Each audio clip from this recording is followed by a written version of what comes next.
গাড়ি একদম নতুন চাকাচাক হয়ে গেছে। এবার প্রবলেম হচ্ছে গাড়ির সামনের চাকায় পাংচার এসেছে। আজকে আমার একটা ডক্টরের অ্যাপয়েন্টমেন্ট আছে।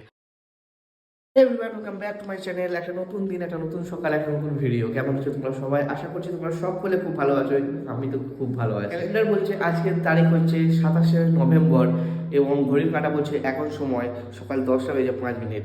আর আমাকে আজকে যেতে হবে আমার গাড়িটার সার্ভিসিংয়ের জন্য। সার্ভিসিং মিন গাড়ির সামনের এবং পিছনের চাকার ব্রেকসগুলো হয়ে গেছে, যে কারণে কী হচ্ছে, যখনই ব্রেকিং করছি না ঠিক কনফিডেন্স পাচ্ছি না, ঠিকঠাক করে ব্রেক লাগছে না। তো আমাকে আমার শ্বশুরবাড়ি যেতে হবে, যেটা হচ্ছে পশ্চিম মেদিনীপুর, অনেক দূর রাস্তা।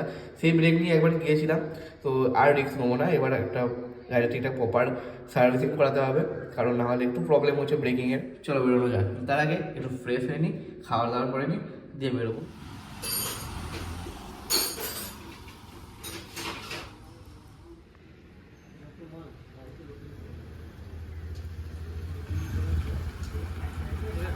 ফাইনালি ফ্রেন্ডস, গাড়িতে ডিস প্যাড এবং ব্রেকস লাগানো হয়ে গেছে এবং খুব সুন্দর কাজ করছে দুটোই। আগের মতো কোনো প্রবলেম হয়নি এবং গাড়িটাতেও হালকা ফুলকা কাজ ছিল, সব কাজ করানো হয়ে গেছে। গাড়ি একদম নতুন চাকাচাক হয়ে গেছে, খুব সুন্দর স্মুথ চলছে। এবার প্রবলেম হচ্ছে গাড়ির সামনের চাকায় পাংচার এসেছে। তো কোথায় পাংচার রিপেয়ারিং করা যায় দেখতে হবে। তো ওটাই এখন খুঁজছি যে কোথায় গাড়িটার লিকটা সারানো যায়।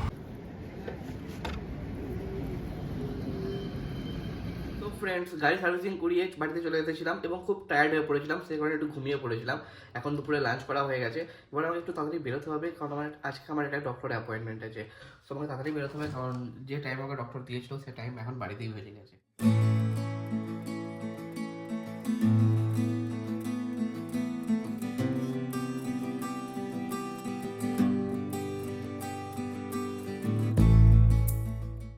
ডক্টর কনসালটেশন তো হয়ে গেছে। ডাক্তারবাবু বললেন কিছু ডায়েট করার জন্য এবং কিছু ব্লাড টেস্ট করতে দিয়েছেন, সেগুলো করাতে হবে। তো আজকের দিনটা এভাবেই কেটে গেল বন্ধু। দেখা হবে কাল সকাল 7টায় আবার একটা নতুন দিনের গল্প নিয়ে, নতুন ধরনের ভিডিও নিয়ে।